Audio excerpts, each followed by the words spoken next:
Hey, what's up, metal and heavy music fans? It's Flight of Icarus again with MetalTrenches.com, and it's that time again for me to check out your latest metal requests and recommendations on BANDCAMP. And hey, if you'd like to be kept up to date with the best and brightest metal bands and albums from the underground and above, then stick with me by hitting that subscribe button down below. Alright, let's kick things off with Inhibitor from Melbourne, Australia.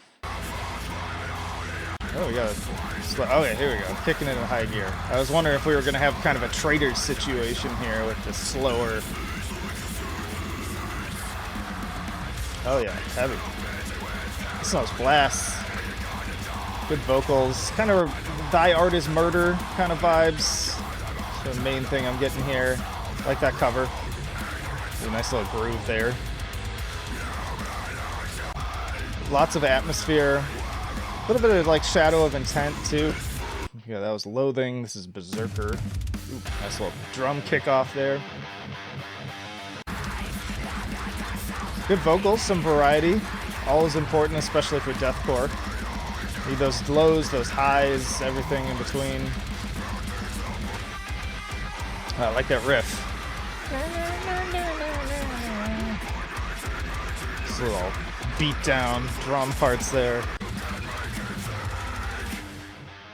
Digging that. Oh, nice. And the headphones, that kind of shifted from left to right.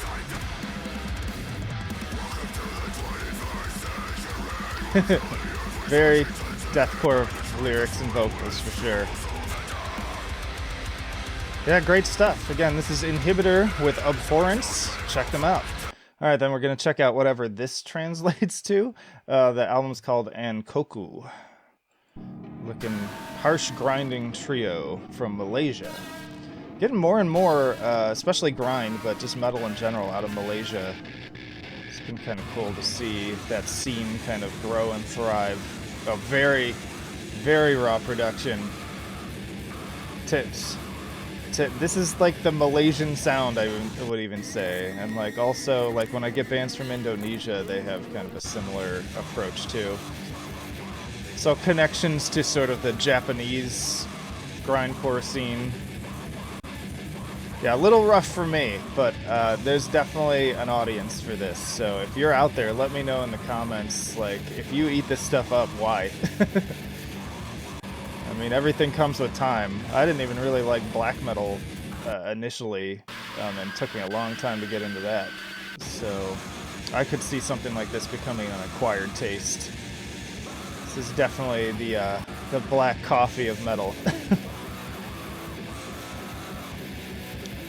I like what I'm hearing from the instrumentation. I just wish that I could hear more of it because of the production. But again, it's kind of part of the shtick. Like that bass.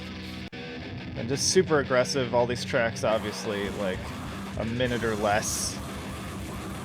They haven't dropped all of them yet. This comes out September 16th, I believe, by the time... No, this episode will air before it's out. Or right around the time that it comes out, actually, come to think of it. Yeah, if you just like raw, intense aggression with just like no bullshit, check out this Ankoku album. Alright, this was one I just added to the list. I saw that Cryptodira just dropped a new EP, and I saw it was only 2 songs, so I couldn't really fit it in really anywhere else logically. But I loved their last album, and I really wanted, for those of you who aren't familiar with Cryptodira, to check this band out. So they're fantastic. It's like mathcore, progressive, some hardcores, a little bit death metal, like they're kind of all over the place. Very like experimental. Think things like Sixth, Between the Buried and Me, with a touch of like Periphery in there. Like they're all over the map and just so talented. And I haven't even had time, just because I've really had my hands full with so much stuff right now, both you know, with music and personal. But like, yeah, their clean vocals are always really good, and then they've got these crazy, more techie passages, and then these softer ones. Just stunning. Very good stuff.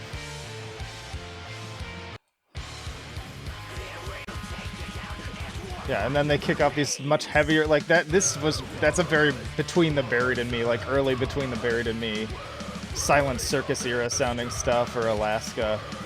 That riff and the vocals and the blasts and the double bass. If you like Between the Buried and Me, you're gonna love Cryptodira, trust me. And they're out in New York, by the way. Check out their last album if you enjoy what you're hearing here, and pick up this EP, because it is really solid. Alright, then we got Vox Mortis with another single from, speaking of Indonesia, from Indonesia. Like their logo. You know, nothing too exciting, but I just love that aesthetic. As you can tell from the Barbarossa shirt. Death metal band formed by multidisciplinary musicians, standing for animal welfare. Alright, we got like kind of a skinny puppy animal activist slants here. I'm down for that. And my doggos are down for that. Love the nice vocals, sick. Getting those just deep gutturals. Nice drums. Yeah. Yeah, this is enough to get me excited to hear a full length, or at least a more substantial EP. That's usually a good place to start, I'd say, for a band like this. Is shoot for like a 4 or 5 song EP, and then if things are going well, then move towards maybe a full length. We have bands that just put EP after EP out now, and with the landscape, it's fine to do that. Nice little slipboard. Forever no dog meat. I could use a little bit more vocal variety. Like, I dig hearing some highs mixed in with these lows. The lows are great, though. And even for me, somebody who kind of tends to get sick. Oh, there you go. There's a little bit more of a high there. I tend to get sick more of, like, just the low all the time, but this guy's particular way his throat just jiggles all those sounds out is fantastic. Excellent. Yeah, Vox Mortis, you guys impressed me. Thanks for sending me this, and I'll be looking forward to hearing from you again in terms of a longer release in the future. All right, we got The Sun Through a Telescope from Ottawa, Ontario, with Fading Sun. One-man drone doom project. And as if you're following this series, not necessarily my favorite thing in terms of just stylistically. I'm not a huge Doom fan. I like some stuff here and there. I tend to be more on the extreme Doom side. Of course I love Black Sabbath, but I'm more into stuff like Primitive Man. But again, that's what I sort of designed this whole segment and series for, was to be able to more easily showcase stuff that even maybe I'm not as into, but I know there'll be a fan base for. Because stepping back and being objective about what I'm hearing here, pretty solid. Production's really good. The singing's good, which I get a lot of Doom bands where the singing's not very good, but I like this. Kind of reminds me a little bit of Monolord. I like the atmosphere. It's very kind of tranquil. I love the bass too. That doom doom doom doom. They got that kind of classic 70s sounding bass. A little bit more crunch to it too. I can tell this guy's really put a lot of thought into the arrangement and the mixing. Yeah, I gotta say, even for a jaded, sort of more death metal fan who likes his music fast and hard, I like what I'm hearing here. Solid stuff. Oh, we got some death metal vocals here, or kind of blackened, really. Some harsh stuff happening. I like it when Doom bands mix it up like that. Yeah, they really mix it up. Like, you've got more of your sort of classic sounding early 70s Doom mixed in with the kind of harsher, more modern day kind of vibes. I'm into that. So I hope you guys will check this out as well, especially if you're more into Doom than I am. Again, it's The Sun Through a Telescope with Fading Sun. Alright, we're going to cap this thing off with Soul Runner from Edmonton, Alberta. Progressive metalcore. Controlled Randomness is the album. Oh, this is a step up. I accidentally started by listening to their demo. I don't know how I landed on that as opposed to this stuff. But Wow, the production has massively improved in 2 years, and it seems like the songwriting has too. Singing could use a little work, if I'm giving constructive criticism here, which is what this is all about. Check out the harsh parts here.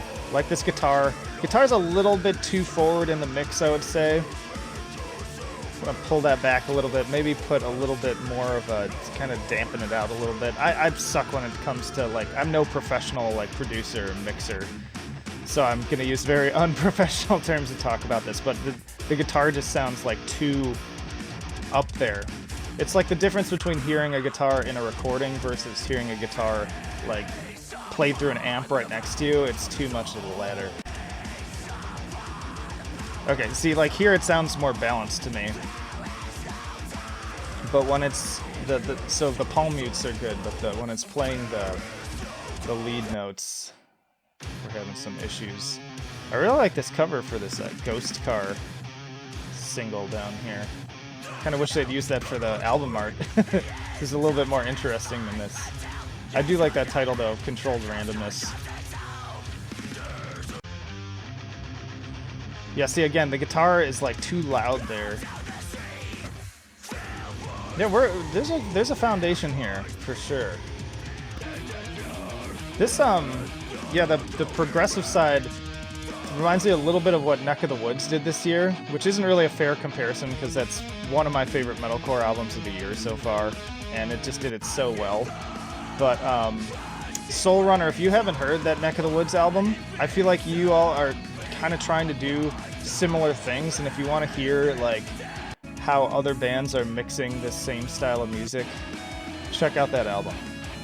And the rest of you watching, check that album out in general if you love metalcore, because it is really good and people are sleeping on it. I actually did a full review of it. Ooh, nice bass here. I like that. Some hand drums, too. Ooh, I like this part. There we go. Man, this takes me back to the day. Like, back to the early 2000s when every band I knew in the local scene was aping this same riffing style.